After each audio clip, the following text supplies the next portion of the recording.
I am Joy Akin Olamigoke. First, the major headlines.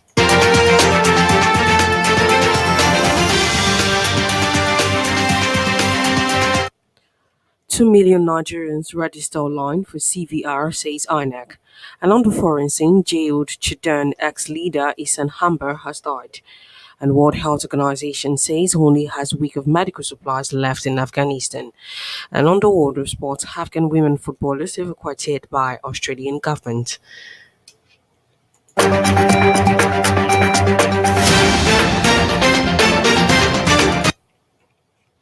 The Independent National Electoral Commission (INEC) says the number of fresh registrants on its online registration portal for the Continuous Voter Registration (CVR) has exceeded 2 million.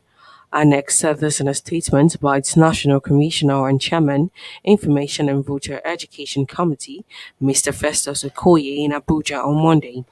Okoye said the figure was since the Commission's commenced the in-person or physical registration, as well as the completion of online pre-registration in state and local government area offices nationwide.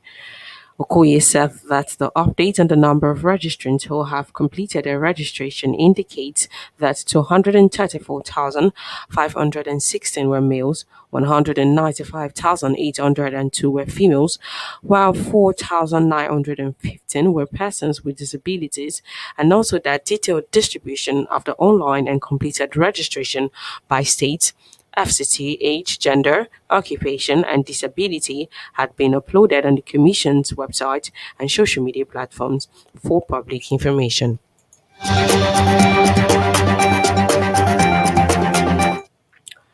Governor Babajide Sanwo-Olu of Lagos State Monday announced plans by the state government to commence the Moderna vaccination for residents against infection of COVID-19 pandemic amid the third wave.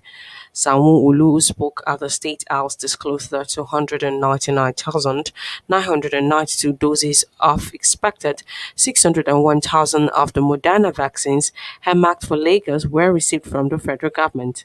Lagos State received its allocation of 299,992 doses of the Moderna vaccine on August 19 for the second phase of the national vaccination campaign, which will begin this Wednesday, August 25.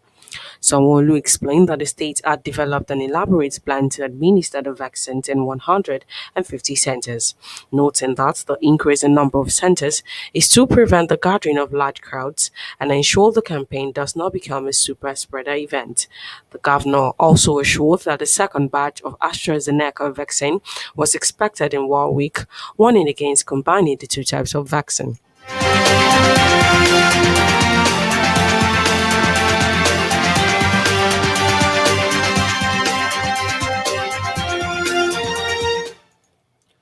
The Nigerian Center for Disease Control (NCDC) is to submit a cholera vaccination request to the International Coordinating Group (ICG) and the Global Task Force for Cholera Control.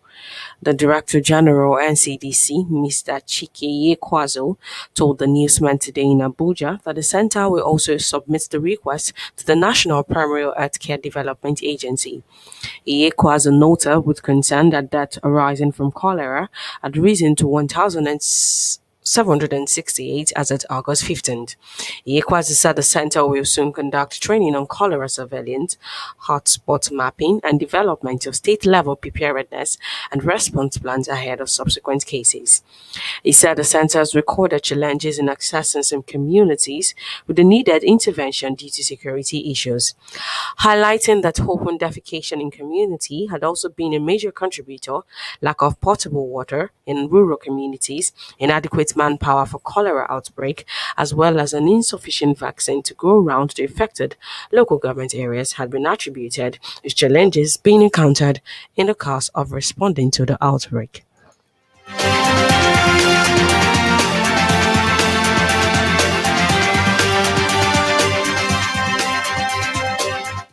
You are still listening to the news from around the world on T-Solid Radio. Still to come is the foreign and sport news. Do remember to download our app T-Solid on Play Store or log on to www.tsolid.tv. You can as well follow us on our various social media platforms on our T-Solid Radio TV.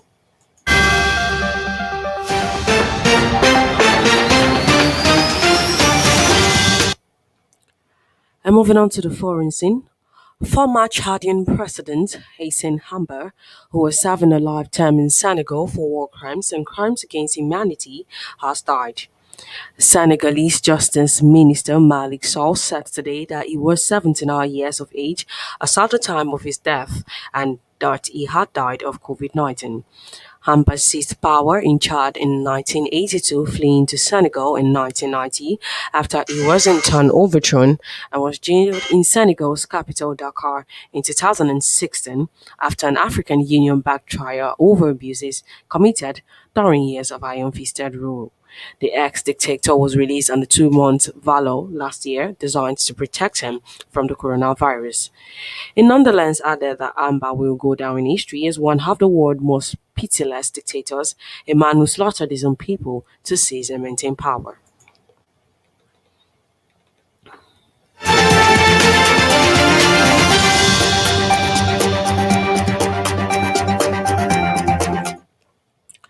Zambia's newly elected president, Hakainde Hichilema, today promised to rebuild the hailing economy and alleviate poverty as he was sworn in following an election hailed as a milestone for African opposition movement. Hichilema also vowed to restore respect for human rights and liberties eroded under his predecessor. In a sixth bid for the presidency, Hichilema defeated the incumbent Edgar Lungu, 64, by almost 1 million votes, a landslide spurred by economic hardship and restricted freedoms under the previous regime. Hichilema, fondly known as HH or Bali, an informal term for father, has vowed to clean up the mess and woo back spooked investors. He announced plans to boost and diversify the mining industry in Africa's number two copper producer and facilitate local ownership.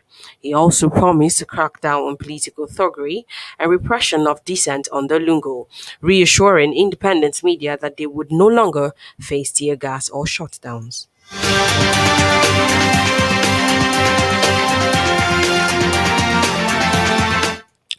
Guinea-Bissau's President Umaru Sissoco Embalo has said the former army chief will not be handed over to the United States, where he is wanted for alleged drug trafficking offenses.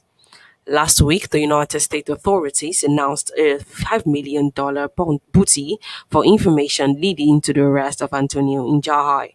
The United States authorities indicted General Injahai in 2016 an accusation of plotting to traffic cocaine and sell weapons to Colombian rebels.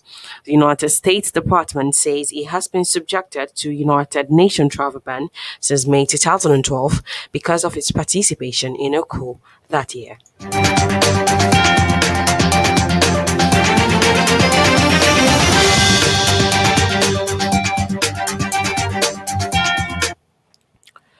The World Health Organization warned today that it has enough medical supplies to last it 1 week following the lease-bearing Taliban takeover of Afghanistan's capital, Kabul, 10 days ago.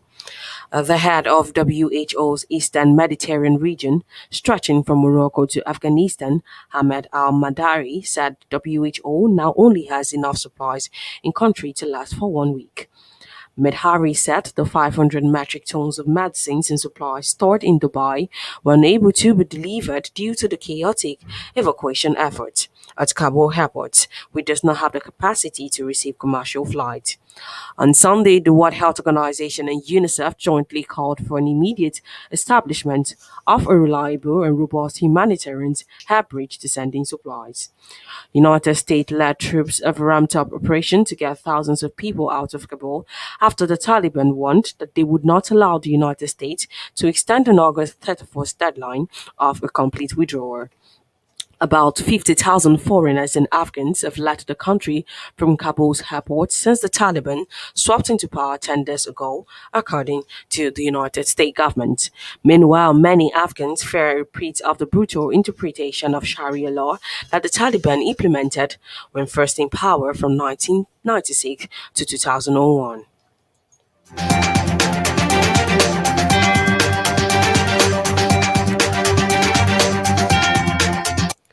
And moving on to the world of sports, the Australian government has evacuated more than 50 women footballers and athletes and their dependents from Afghanistan following appeal by world bodies FIFA and FIPRO. A statement by the International Footballers Federation (FIPRO) expressed gratitude to Australia. Following the retaking of Kabul by the Taliban, many Afghan sportswomen went into hiding. The statement said work was still needed to settle the women abroad. Afghanistan's former football captain, Khalida Popal, described the evacuation of the group, which included members of the Afghanistan national women football team and the youth team, as an important victory. However, she cautioned that more work was still needed in saving others from an uncertain fate. FIPRO General Secretary Jonas Beer Hoffman said evacuating the women was an incredible, complex process for everyone involved.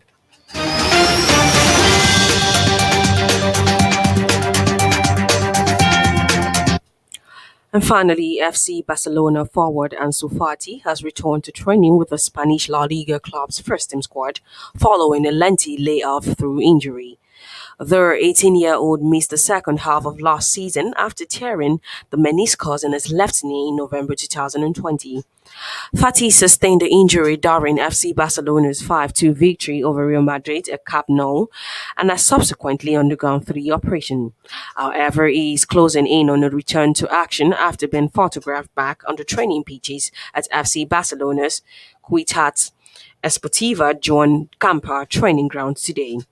Although the Spain international will not be available for this weekend La Liga showdown with Getafe, Fati could be in contention for FC Barcelona's trip to Sevilla on September 11th. The Guinea-Bissau-born youngster has been capped four times by Spain and scored his first international goal against Ukraine in September 2020.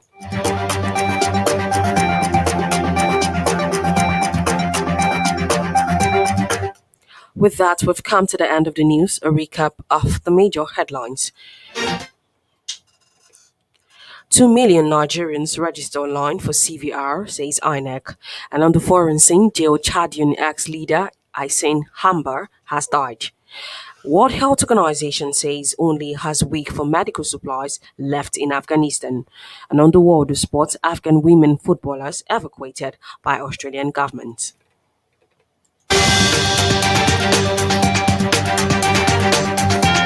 Ensure to go by all precautionary measures to stay safe from COVID-19 as recommended by the World Health Organization and the Nigerian Center for Disease Control.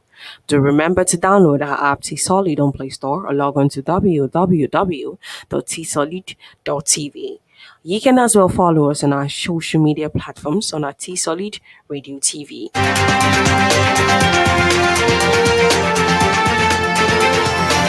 The news was compiled and edited by Olorunishola Mary Omolafe. I am Joy Akin Olamigoki. Good afternoon and many thanks for listening.